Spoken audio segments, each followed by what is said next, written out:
En este espacio se habla de la propiedad privada, del Estado de Derecho, de la economía de libre mercado. Se habla de principios y funciones de la libertad en todos los ámbitos de la vida nacional. Aquí se habla libertad. RCR presenta Aquí se habla libertad con Víctor Maldonado. Muy buenos días, hoy 24 de abril del año 2020. Gracias a todos los que se conectan con nosotros a través de cualquiera de los canales que tenemos a disposición. @RCR750 si es por Twitter, @RCR750 si es por Periscope. También pueden meterse en el canal de YouTube RCR750 en vivo por TuneIn, por rcr.tv, siempre tratando de mantener abiertas todas las posibilidades para que ustedes compartan con nosotros esta fuente de información, debate, discusión, impugnación de la realidad que tenemos a disposición de ustedes en Aquí se habla libertad.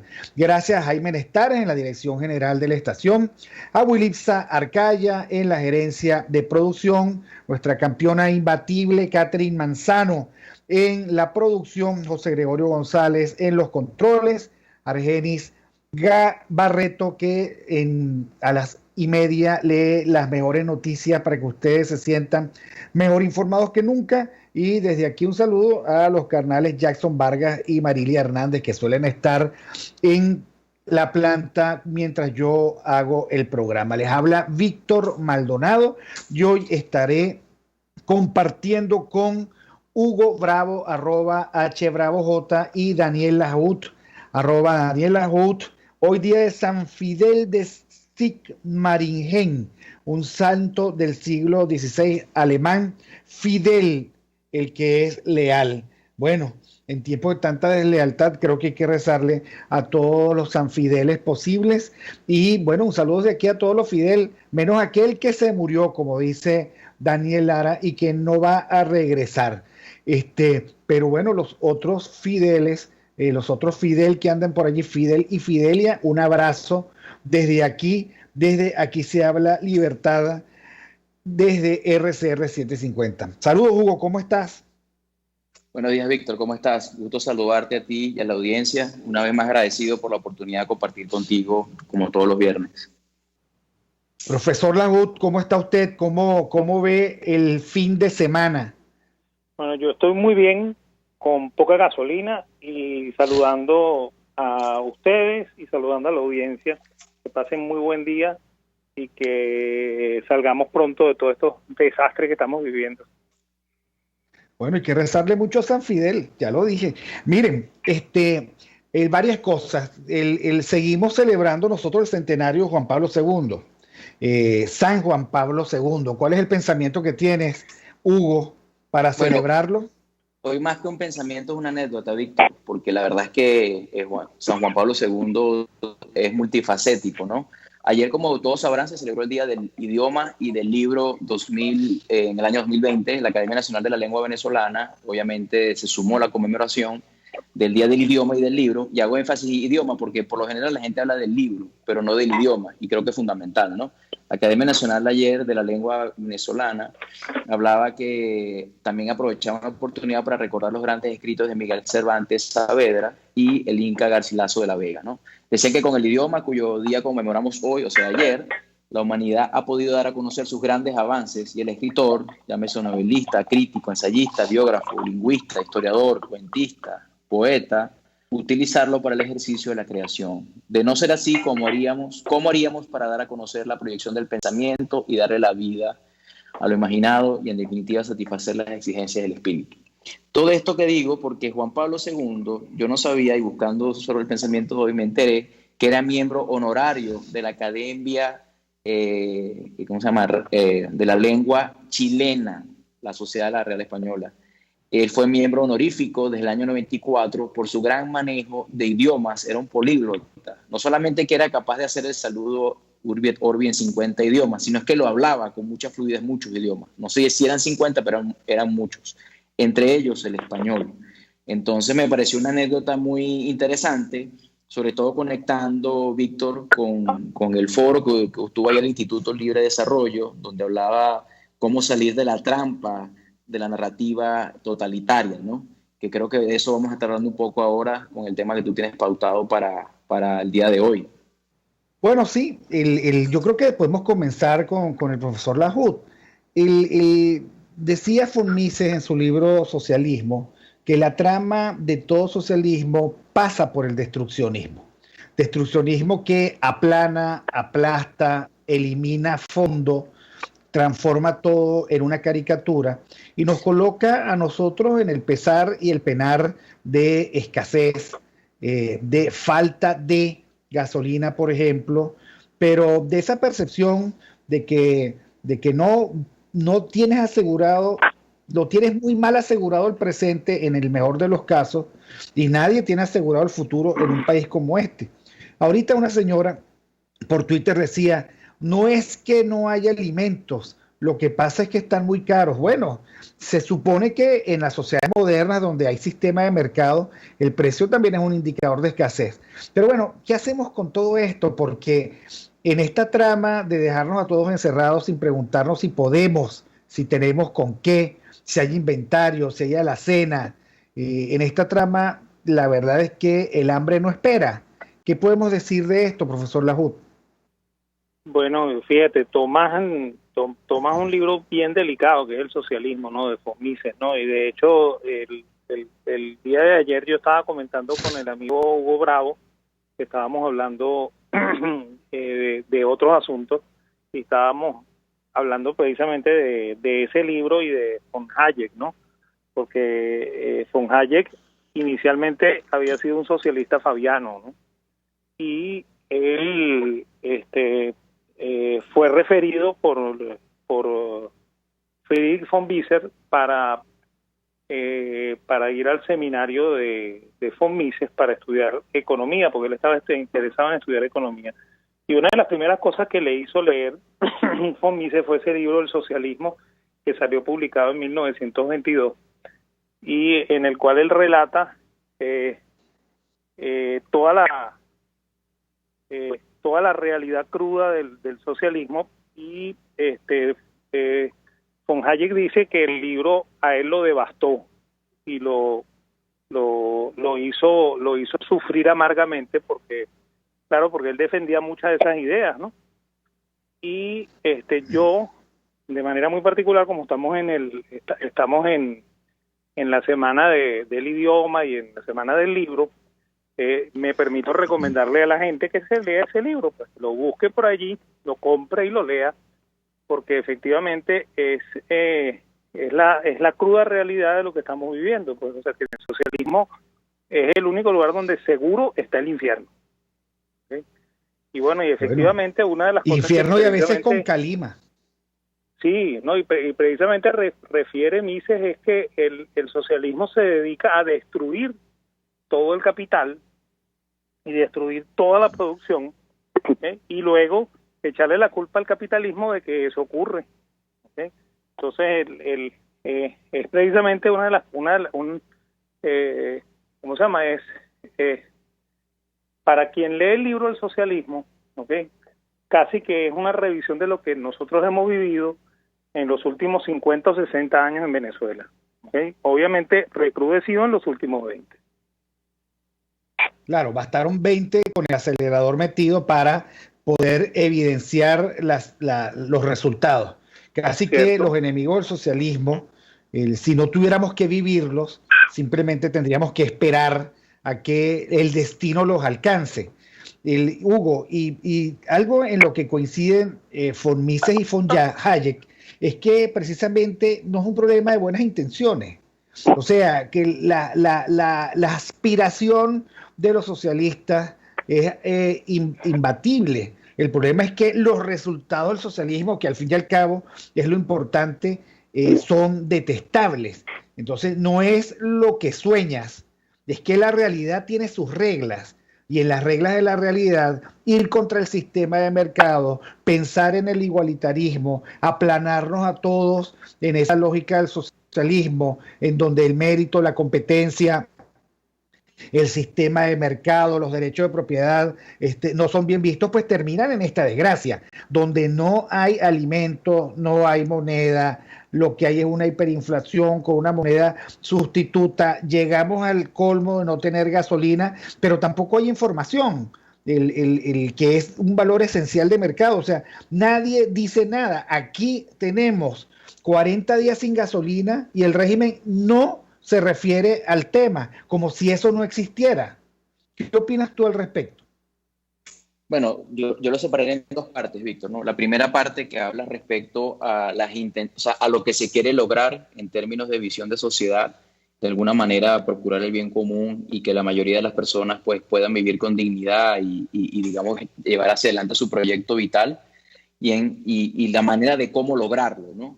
Yo creería que a estas alturas de la historia, con todo el acceso a información que existe, no solamente a través de libros y de la evidencia empírica de lo que pasó en los países comunistas, sino lo que uno logra ahora con las redes sociales, con YouTube y todas estas cuestiones que son tan maravillosas, realmente es inexplicable, ¿no? Que no se entienda que si tú truncas la libertad del ser humano, si tú truncas o vas en contra de la dignidad del individuo, si tú truncas a la persona opciones para poderse ¿cómo se llama?, desarrollar desde el punto de vista personal, desde el punto de vista de creación de riqueza, de creación de empresa y de poder hacer aquellas actividades para las que se supone que está mejor preparado en función a sus talentos, en función a sus intereses.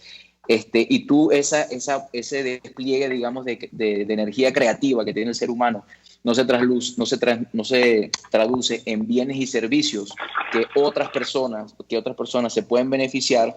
Claramente no puedes hablar de que estás ayudando y estás logrando ese objetivo final de mejora de la vida de cada persona. ¿Por qué eso es importante? Porque, por ejemplo, y volviendo al tema de la lengua, se dice, no es que el mercado es cruel. Fíjate ahorita, las mascarillas suben y están especulando, o lo que están supuestamente persiguiendo ahora los empresarios. No, están especulando. Señores, si estuviéramos en un país donde existiesen múltiples opciones, donde el mercado fuese un proceso de ajuste, donde alguien ve una oportunidad, trae un producto, trae un servicio para satisfacer una necesidad, y esa es tan amplio el menú de opciones que el consumidor es el rey, el que dispone, el que dice, señor, yo tomo porque me da el mejor valor, porque a pesar de que es más caro, me proporciona algo adicional que a mí me satisface. Ahí creas una dinámica de mercado. Entonces, si eso no ocurre, es poco probable que tú, yéndote a la otra parte de la respuesta, limitando, procurando guiar, planificar un sistema económico, un sistema social, donde lo que priva es el interés de todo aquel que está pegado al Estado, al que come del Estado, que lo importante es a quién conozco en ese Estado, que es el que deja que se cree o no se crea una empresa, que alguien pueda o no hacer algún tipo de actividad comercial. Estás limitando las opciones. Estás primero corrompiendo el sistema porque estás yendo en contra de las fuerzas de creación del individuo, estás yendo en contra de que cualquier persona que quiera llevar hacia adelante un proyecto que genera algún tipo de bien o servicio, que no solamente es material, o sea, la cultura de por sí, que es una de las cosas que por lo general se conecta mucho con el Estado, ¿no? Y termina de alguna manera por momentos sirviéndole. Si tú vas en contra de todo eso, no puedes esperar que aflore múltiples opciones y, por un lado, el consumidor tenga alternativas, pero también con esas múltiples opciones las personas puedan forjar su destino. O sea, yo pueda ser parte de una empresa que me genera algún tipo de ingreso y me permita vivir en términos económicos y cualquier otro beneficio que quiera tener. Entonces, hoy hemos llegado a la conclusión de lo que es un modelo fallido. O sea, la evidencia histórica ya se cansa, ya nos cachetea, mostrándonos que estos modelos de coacción al individuo, donde el Estado pretende abarcar todo, donde manipula la lengua, donde llama a lo blanco negro y lo negro lo llama blanco, donde te habla de que, por ejemplo, tienes que rendir el CLAP, tienes que consumir menos, en vez de que realmente el problema es que tú no tienes la posibilidad de trabajar y tú comprar lo que tú quieras y tener tus ahorros para poder paliar esta situación. Entonces, son dos aristas dentro del mismo problema del planteamiento que tú estás haciendo. Entonces, ¿qué pienso? Que es la lógica conclusión de un modelo fallido, un modelo que quiere anular al individuo y lo quiere arropar. Eso es lo que estamos viviendo, muy lamentable. Porque a diferencia de otros países donde hay coordinaciones de las fuerzas, digamos, políticas, las fuerzas ciudadanas, para ver qué se hace en la medida de lo posible para ir hacia adelante. Nosotros estamos aquí a la expectativa de lo que esta gente pueda hacer, ya que explote la gente. O sea, cuando digo esta gente, el Estado, y que la gente tome iniciativa propia para resolver su problema, porque el hambre no puede esperar, como bien hemos conversado. El hambre no puede esperar. Si uno ha pasado hambre por horas en algún momento y es desesperante, no me quiero imaginar una persona que tiene días sin poderse alimentar y ver a su familia en una situación de tal calamidad, desesperante, lamentable también, ¿no? Ahora, eso forma parte de un proceso de destrucción, pero yo creo que se destruye. Yo escribía hace rato en mi Twitter que lo primero que destruye los socialismos es el pudor, profesor Laud. O sea, y lo refiero a lo siguiente. En primer lugar, tenemos un Estado, como usted lo plantea, que tiene 50 años predicando y practicando el socialismo. Demasiado bien no fue. En segundo lugar, esa fatal arrogancia, como lo plantea von Hayek, tiene momentos supuestamente culminantes. Los aplausos a la nacionalización petrolera, que son los mismos aplausos a los exprópiese del chavismo, o sea, esa vinculación emocional con el Big Brother, con el Gran Hermano, con el que se encarga de todo, como ese viejo papá rey del antiguo régimen al que se le pedía pan y se le fue a buscar a Versalles y terminó, ya sabemos, en donde la cabeza rodando de Luis XVI. Ahí hay algo que me hace ruido y es precisamente la seducción de la fatal arrogancia. Sí, bueno, efectivamente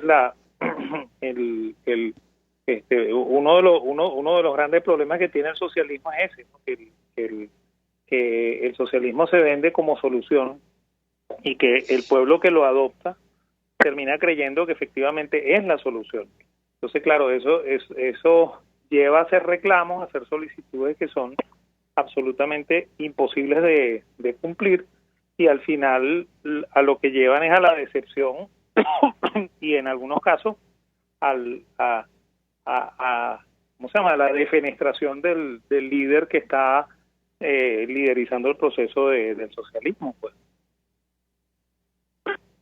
Y que siempre nos parece que el otro que viene va a ser tal vez mejor, ¿no? O sea, sí, bueno, en el sentido de que el sistema no es el que está malo, sino que es que la persona que lo estuvo ejecutando se equivocó y que probablemente uno lo va a hacer mejor que este.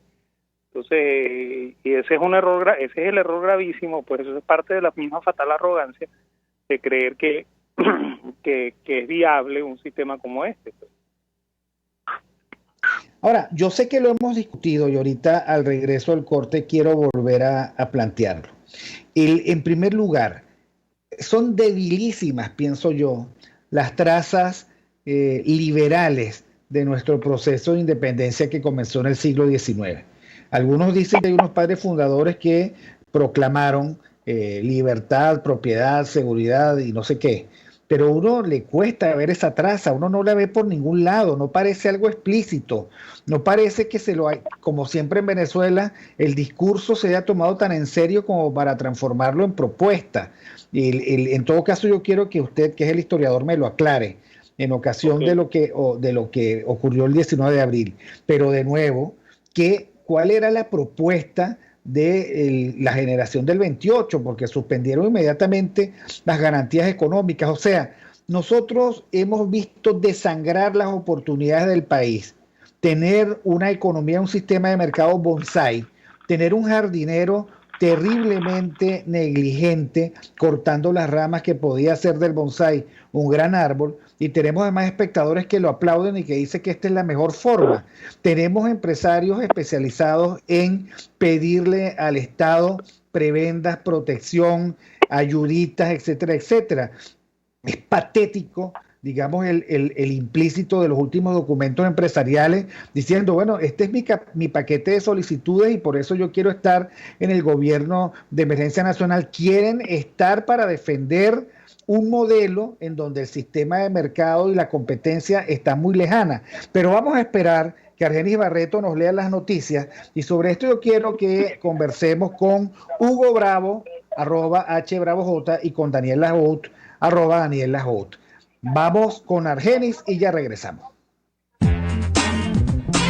Aquí se debaten temas de interés nacional e internacional. Aquí se habla libertad con Víctor Maldonado. Solo por rcr.tv, la radio que se ve. Sintonícenos a través de Periscope, @RCR750, la radio que se ve. ¿Vas a emigrar a otro país? Trámites Legales Express. Expedimos, legalizamos y apostillamos tus documentos para el exterior. 0424-249-0332. Pregunta por Salvatore y l'originale. Trámites Legales Express @gmail.com. La solución en tus manos. Moisés Naim en Efecto Naim. Hola, soy Moisés Naim desde Washington. Conéctese a rcr.tv. También nos puede seguir por @Efecto Naim en Twitter. Y estamos en Facebook y en Instagram. Y no olvide que puede disfrutar todos los contenidos del programa cuando usted quiera, suscribiéndose a nuestro canal de YouTube. Nos vemos en la radio. Los miércoles y viernes a las 7 de la noche. Solo por RCR 750 AM. Informe RCR presenta titulares. Un informe de la ONU destaca que los venezolanos se exponen a contagiarse con el COVID-19 para conseguir gasolina. Ronald Rodríguez, profesor del Observatorio de Venezuela de la Universidad del Rosario en Colombia, aseguró que el número de venezolanos que está regresando al país es muy pequeño en comparación a la cifra de los que emigraron.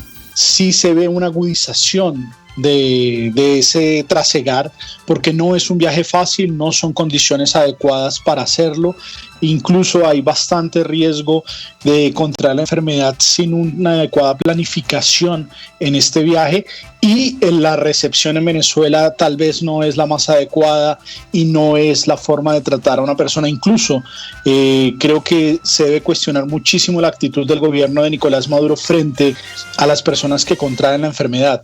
Que una persona contraiga la enfermedad no la debe hacer objeto de ningún tipo de estigmatización, de ningún tipo de persecución, y esto es fundamental por parte de los gobiernos. Recordemos que uno no se contagia porque quiere, uno se contagia porque simplemente esta es una enfermedad de muy alto contagio y es un incidente que ocurre no de forma deseada.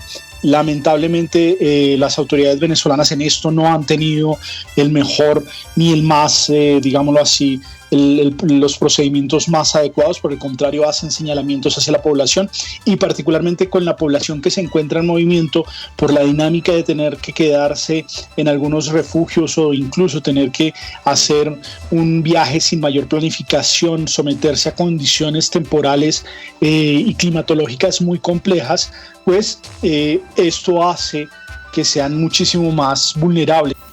Detienen a la candidata oficial al Miss Venezuela 2020, Laura Zabaleta, y al Miss Earth Air 2019, Gabriela Coronado, junto a otras 7 personas por incumplir la cuarentena al asistir a una fiesta clandestina en Las Mercedes.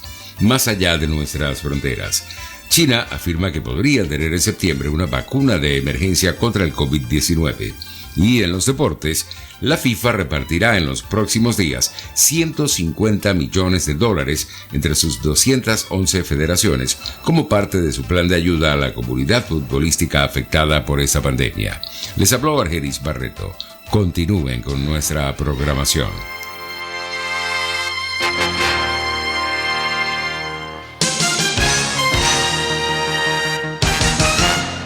Serovka es una empresa que cuenta con un equipo de físicos, médicos, ingenieros, arquitectos y técnicos que brindan protección y seguridad radiológica a todas las clínicas. Serovka también ofrece capacitación al personal médico, técnico y de enfermería, así como la divulgación científica a pacientes sobre radioterapia, medicina nuclear y radiodiagnóstico. www.serovka.com y en las redes @Serovka. Serovka, empresa líder en protección radiológica con cobertura en toda Venezuela, América Latina y el Caribe. En RCR somos vanguardia. Toda la programación de tu RCR también la puedes seguir a través de la internet. Audio y video en tiempo real. Noticias y mucho más. No te pierdas ni un segundo de nuestra programación. No hay excusa ni cadena que valga para que dejes de escucharnos. Ingresa a rcr.tv, la radio que se ve. RCR 750 AM, porque lo bueno une.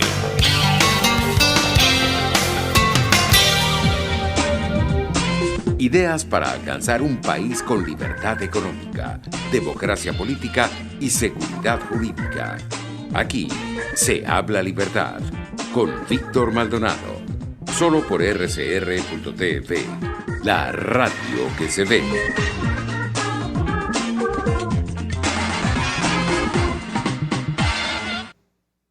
Bueno, continuamos con Aquí se habla libertad, hoy 24 de abril del 2020, día en el que mi hijo mayor cumple 19 años. Felicitaciones a mi hijo Gabriel Alejandro.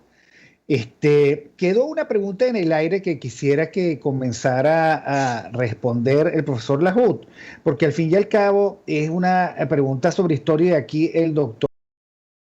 ¿Qué tenían en la cabeza? ¿Había algún proyecto de verdad explícito en la del 28 que incorporara el sistema de mercado? Porque siempre me pareció que ellos eran como el logos flotando en medio de las aguas, creando el mundo, creando la modernidad y por lo tanto nunca planteándose una relación entre iguales con nadie, mucho menos con el sector privado. De allí la Corporación Venezolana de Fomento, o sea, la primera ola, la segunda ola, la tercera y la cuarta ola del proteccionismo destructivo, porque al final quedó en nada. A mí en lo particular me da pena decir que en nuestro mejor momento tuvimos 15.000 industrias manufactureras. Esa lógica bonsai al final nos arruinó y nos hizo más dependientes que nunca.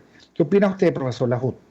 Sí, bueno, ahí tienes razón tú, ¿no? Y el problema de la generación del 28 es que son un grupo de jóvenes que tienen ideologías distintas. Bueno, en realidad inicialmente no tienen ideología, ¿no? Ellos están estudiando en la Universidad Central y tienen como buenos jóvenes el deseo de ayudar, de crecer, de aprender, etcétera, etcétera. Y bueno, ocurre lo que ocurre en aquella fiesta de carnaval y al final ponen presos a los dirigentes y el resto de los muchachos se entregan. Ese es más o menos la anécdota de lo que pasa en la generación del 28. Ahora, ellos pasan a ser detenidos y forman parte de los presos de Gómez, ¿no? Y algunos están en la rotunda, otros están en lo que se llamaba el cuartel San Carlos y otros están en el castillo de Puerto Cabello. Y bueno, y ahí ellos van a entrar en contacto con los que son un poquito mayores que ellos y que sí están metidos en problemas políticos porque son comunistas, ¿no? Y porque han formado parte de lo que se llamó el Partido Comunista de Venezuela, que fue el primer partido que efectivamente se funda de los partidos modernos, ¿no? Y bueno, allí ellos van a adquirir la ideología marxista. Algunos de ellos van a ser radicalmente comunistas, otros van a ser socialdemócratas, ¿okay? Y otros van a ser socialcristianos, ¿no? Al final son distintas formas de ver una misma cosa que es el socialismo, ¿no? Entonces, inicialmente no hay la idea de liberalismo económico en ellos. De hecho, cuando uno lee los documentos de algunos de ellos, fundamentalmente de Betancourt, que es uno de los que más escribe, ¿okay? Betancourt acusa al general Gómez y a todo el gomecismo de ser liberales. Y ellos, por supuesto, se quieren poner en contra de eso que ellos llaman el liberalismo gomecista. Incluso llegan a decir que Gómez es manchesteriano. Eso es para morirse de risa, ¿no? Pero bueno, es parte de la poca cultura que tienen estos muchachos en el ámbito político, ¿no? y efectivamente el mito con el cual ellos nacen es el mito de que todo lo que ocurrió antes del general Juan Vicente Gómez, incluyendo al general Juan Vicente Gómez y incluyendo también a los dos gobiernos de la transición gómezista, que son el gobierno de López y el gobierno de Isaías Medina Angarita, son liberales. Y eso también es absolutamente falso. ¿Okay? O sea, el liberalismo en Venezuela no existió. ¿Okay? Jamás existió. Además, de hecho, en el movimiento del 19 de abril de 1810, que yo en clases, siempre cuando teníamos clases en presencial, una de las cosas que yo hacía, porque siempre en esta época ya el semestre estaba arrancado en las universidades, entonces yo una de las preguntas que hacía ese día, el día que coincidía muy cercano a la fiesta del 19 de abril, es preguntar qué pasó el 19 de abril. Y a mí me sorprendía mucho que ningún alumno sabía qué era lo que había pasado el 19 de abril. ¿Okay? Algunos decían que era la firma del Acta de Independencia, otros decían que era la proclamación de la Independencia, otros decían que no, que ese fue el primer hito de independencia venezolano. Y bueno, después yo al final, cuando veía todas las posiciones de todos los alumnos, yo echaba el cuento de qué es lo que efectivamente pasó el 19 de abril. Pues. ¿Y qué pasó el 19 de abril? Bueno, el 19 de abril un grupo de ciudadanos no, de súbditos españoles, porque en este momento no hay ciudadanos, ¿okay? Que vivían en Caracas, deciden oponerse al gobierno de facto que hay en España. ¿Cómo es eso del gobierno de facto en España? En España estaba gobernando José Bonaparte, porque los reyes borbónicos habían cometido un error gravísimo, ¿no? En primer lugar, el hijo, que se llama Fernando, se rebela contra su padre, que se llama Carlos, y le hace entregar el gobierno al hijo. Y después entra Napoleón, porque Napoleón quiere tomar Portugal, entonces él pide como una suerte de permiso para pasar. Efectivamente pasa, pero el permiso no es solamente permiso, ¿no? Sino que además él se apropia de España. Y bueno, como hay conflicto entre padre e hijo van a hablar con el emperador, y padre y hijo le dicen, bueno, mira, nosotros te damos la corona para que tú decidas quién de nosotros es el rey. Y él dice, no, ninguno de ustedes es el rey es mi hermano. Y entonces pone a José Bonaparte, el hermano mayor de Napoleón, como rey de España. Y bueno, eso crea una conmoción horrible en todo el imperio. El territorio español propiamente dicho, el territorio europeo, crea juntas que se oponen al nuevo rey, y los territorios de América empiezan a rebelarse. ¿Okay? Y el primero que se rebela es el territorio de la Capitanía General de Venezuela. Y ese día, 19 de abril, el Cabildo de Caracas decide destituir al capitán general, porque ellos consideran que el capitán general es parte de la conspiración napoleónica, y nombran una junta que se llama Junta Preservadora de los Derechos de Fernando VII. O sea que ahí no hay ninguna intención de liberar nada, ¿okay? La única intención es mantener las cosas como están políticamente, pues, o sea, mantener la monarquía, mantener al rey, y que aquí no ha pasado nada. Ahora, ¿qué tenían en la cabeza estos señores? Bueno, lo mismo que tenían en la cabeza todos los europeos del momento. O sea, todos eran mercantilistas, todos querían proteccionismo, todos querían monopolios, ¿okay? Y esos fueron nuestros padres fundadores, pues. O sea, el liberalismo bien lejos. ¿Okay? Y ojo con esto, ¿no? O sea, los que después van a iniciar el movimiento de independencia son, en cierta medida, o los mismos que están participando en este proceso del 19 de abril, o los herederos de estos que están en el 19 de abril. O sea que no ha cambiado ni para nada la ideología ni la composición. Y de la misma forma,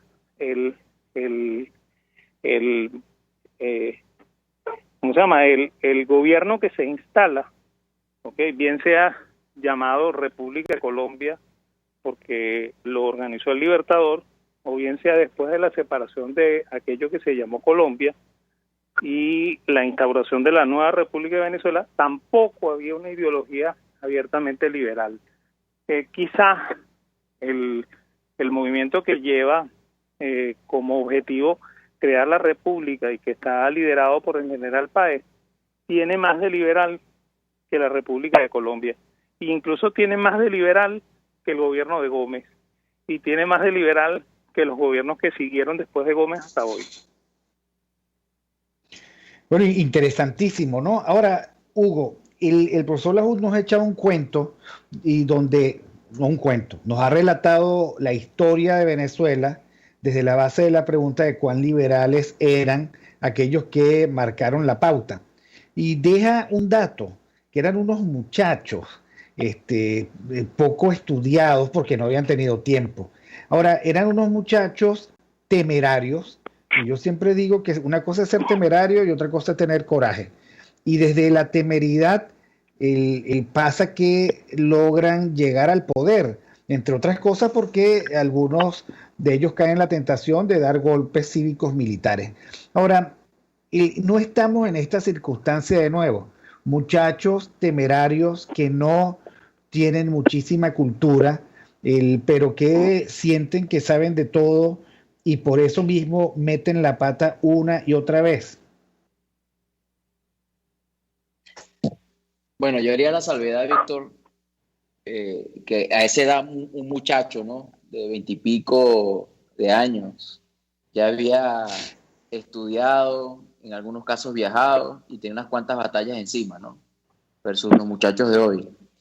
Yo creo que sí, sin duda, toda la parte del temperamento del joven y el ímpetu, ¿no?, donde confunde fortaleza o valentía con temeridad, sin duda se confunde, ¿no? Y no ser reflexivo lo podría llevar a actos que como tú bien catalogas, son temerarios, ¿no? Que es mucho lo que uno ve hoy por hoy y que se confunde. Lo que yo creo que tiene mucho que ver con las ideas también que estaban en boga, ¿no? Y habían dos grandes revoluciones, digamos, en curso, ¿no? La Revolución Francesa, que había tenido un gran apogeo, y la revolución norteamericana, ¿no? Quizás menos estrepitosa, menos bulla, ¿no?, menos escandalosa. Hay una generación de venezolanos que yo creo que compró más las ideas de la Revolución Francesa que la Revolución Americana, que es efectivamente de alguna manera todo el tema del Estado, el tema de esos controles, digamos, que llevan estas élites, ¿no? También tenemos que ver que todo el tema del caudillismo, todo el tema que no existía nación como tal, ¿no? Entonces, creo que hay múltiples elementos que digamos, cada quien empezó a marcar terreno y aprovechó la oportunidad, digamos, para ejercer una agenda política, ¿no?, que se abría ahí. Hay una gran generación de venezolanos, entre ellos estaba Santos Michelena, pero también Manuel García de Sena, Manuel Palacio Fajardo, José Rafael Revenga, Pedro Igual, Juan Germán Rocio, que vivieron en Filadelfia y estuvieron expuestos en esos tempranos 1800 a lo que era esa revolución norteamericana, que tienen ideas diferentes, que eventualmente no prevalecieron, que son más en línea con las ideas de la libertad, ¿no? El caso de Santos Michelena creo que es bien emblemático en ese sentido, que no es propiamente la generación libertadora, pero sí es de esa primera generación, digamos, que viene, aunque estuvo en la gesta del Día de la Juventud y toda la historia, pero digamos que de esos políticos, de esos próceres que tenían ideas diferentes, ¿no? Hay una ley que fue muy discutida en su momento, que fue la ley del 10 de abril, que venía empujando a Santos Michelena desde que era diputado de la Gran Colombia, en los 1820 y tantos, que eventualmente logra ejecutar, que era una ley básicamente que permitía la libertad de contratos y que durante una década estimuló enormemente el desarrollo agrícola, ¿no?, y pecuario, hasta que los precios internacionales bajaron y las ejecuciones judiciales que se entregaban, ¿no?, ¿cómo se llama?, la entrega de las prendas de garantía fueron mucho mayores que los beneficios. Entonces, esa ley incomodó a mucha gente, ¿no?, porque obviamente rompía monopolios, rompía todo este tema de préstamos, aquellos que digamos que quebraban pues eran ayudados por el Estado, todo eso acabó, ¿no? Entonces tenía mucha gente en contra. esas ideas no prevalecieron. Las ideas que después prevalecieron fueron las del Estado y que hemos visto a lo largo del tiempo. Yo creo que nuestros políticos, todo ahorita hablamos de la generación de esa pequeña charla magistral que nos dio el profesor Laúd, hablamos de la generación del 28 y todo lo que ocurrió sucesivamente. La verdad es que yo creo que por lo general nuestros políticos han adolecido de conocimiento de economía y en las aguas que han bebido son todas estas ideas de estatismo, eventualmente son ideas keynesianas donde el gobierno tiene que hacer algo o el Estado tiene que hacer algo porque si no la economía no fluye, ¿no? Que ve la economía, o el economista se ve, o el político, como una persona que está en cuanto a control, que hace que fluyan los dineros y digamos, la inversión y todas esas cosas. Que si no hacen nada, que simplemente es hacer respetar el Estado de Derecho y las leyes y la institucionalidad, eso no les es suficiente y es realmente lo que nosotros necesitaríamos, ¿no? No sé si construyo un poco sobre lo que tú comentas, pero eso es lo que me viene a la cabeza. Sí, bueno, yo le quería preguntar al profesor Lahoud, porque el que es, digamos, de nosotros tres, el profesor más activo, el que tiene más cátedra. Profesor, hubo una discusión hace poco sobre alguien que decía, bueno, pero no puede ser tan torpe si pasó geometría descriptiva y análisis matemático. Al fin y al cabo, digamos, sacó una ingeniería. Y ahí hay una confusión de fondo sobre conocimiento y poder sacar una, dos o tres cuentas y carácter, que es lo que al final te permite tomar, cuando lo tienes bien forjado, diría José Luis López Aranguren, que te permite tomar decisiones prudentes. ¿Qué pasa? A ver, uno de repente, para llevar el agua mala al molino de otro, ¿no? ¿Qué pasa que nuestras universidades, digamos, no abundan en la forja del carácter, a pesar de que tenemos currículas muy buenas y la gente, por supuesto, sale con magníficas ingenierías? ¿O no es cuestión de las universidades la forja del carácter?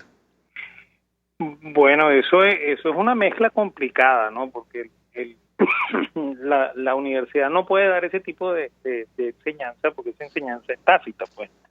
Eso es conocimiento tácito que no puede ser enseñado de manera sistemática.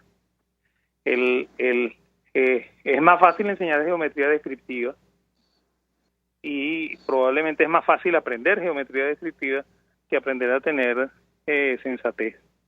Y la sensatez se hace enfrentando la realidad, pues. Es más, ahí yo siempre le utilizo una anécdota que es muy personal. Okay. Mi papá, que en paz descanse, era comerciante. Fue un comerciante serio y muy trabajador, y un hombre que hizo relativamente buena fortuna y además buenas amistades.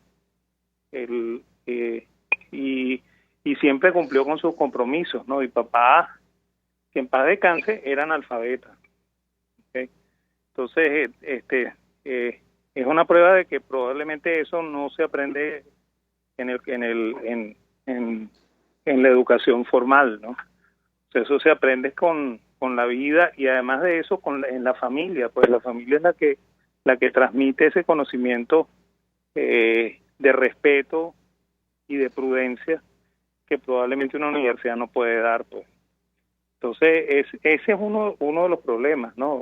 El otro problema tiene que ver con lo que tú comentaste antes, ¿no? Que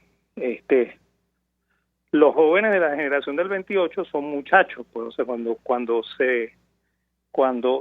si estamos en 1928, Betancourt tiene apenas 20 años y Betancourt está en el segundo año de la carrera de Derecho, que por supuesto la abandonó y no la terminó nunca. ¿Okay? Y eso se parece mucho a la historia de los jóvenes venezolanos que participaron en ¿cómo se llaman? Las manifestaciones y que después terminaron siendo nuestros diputados en la Asamblea Nacional. Pues, o sea, son jóvenes que no tienen mucha preparación y que les falta experiencia, pues. O sea, porque precisamente una de las cosas que tiene Venezuela, por ser un país joven, es que nosotros creemos que poniendo un joven a administrar, ese joven lo va a hacer de una manera más limpia que un viejo que nosotros consideramos que tiene malas mañas, pues, ¿okay? Y no necesariamente ni lo uno es verdad ni lo otro tampoco es verdad, pues. Sí, allí nosotros caemos siempre víctimas de nuestras propias conjeturas. Yo vi a tanto liderazgo caer de bruces ante el supuesto brillo de un joven, digamos que la reflexión que tengo es que hay que prevenirse al respecto, que el país tiene que cambiar esa falacia, tiene que superar esa falacia de que porque es joven es bueno y sus decisiones también van a ser buenas, porque en el fondo, digamos, es como el arquetipo del padre que no fue, el matricentrismo redimido, no sé. Creo que eso vale para todo un programa, el ver por qué nosotros somos tan cultores de la juventud y de la belleza, el que son además dos atributos absolutamente pasajeros, pero que nosotros le damos cualidades mágicas, taumatúrgicas casi. Sí. Hugo, tenemos 2 o 3 minutos, a ver si quieres abundar al respecto.